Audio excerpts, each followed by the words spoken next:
আপনারা জানেন যে বাংলাদেশের সাবেক 3 বারের প্রধানমন্ত্রী বিএনপি চেয়ারপারসন, যাকে আপসহীন নেত্রী বলা হয়, তিনি আসলেই আপসহীন, কারণ তিনি কখনো জুলুমতন্ত্রের সাথে স্বৈরতন্ত্রের সাথে আপোষ করেন নাই। বেগম খালেদা জিয়া তিনি খুবই অসুস্থ।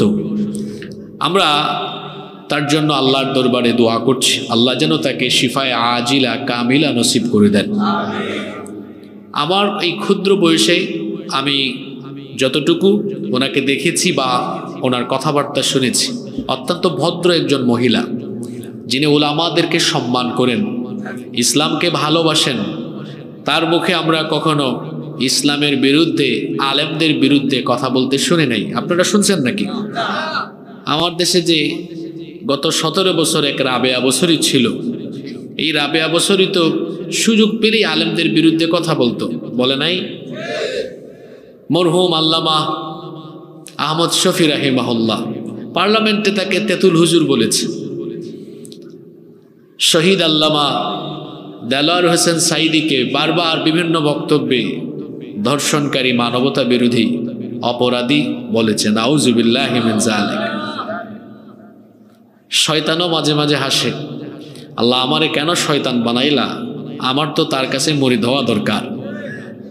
এই জঘন্য মহিলা বেগম খালেদা জিয়াকে লম্বা একটা সময় জেলখানায় রেখেছে।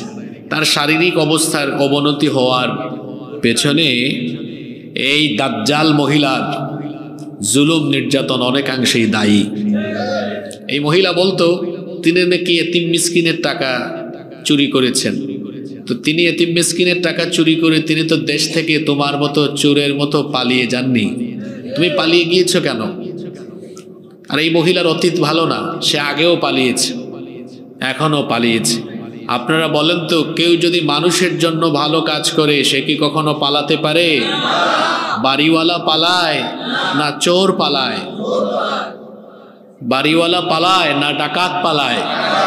চোর ডাকাতেরা পালায়, ভালো মানুষরা কখনো পালায় না। তো বেগম খালেদা জিয়ার কথা বলছিলাম, তিনি যদি এদের সাথে আপোষ করতেন, জেলে যাওয়া, বালুর ট্রাকের কথা মনে আছে আপনাদের না ভুলে গেছেন আপনারা?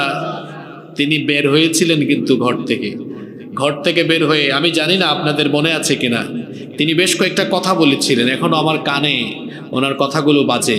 তিনি বলেছিলেন যে এরা এতিমকে, আলেমদেরকে অসম্মান করে জেলখানায় ঢুকিয়ে রাখে। বক্তব্য মনে আছে? যারা বিএনপি করেন শোনেন, আপনাদের নেত্রীর কাছ থেকে সব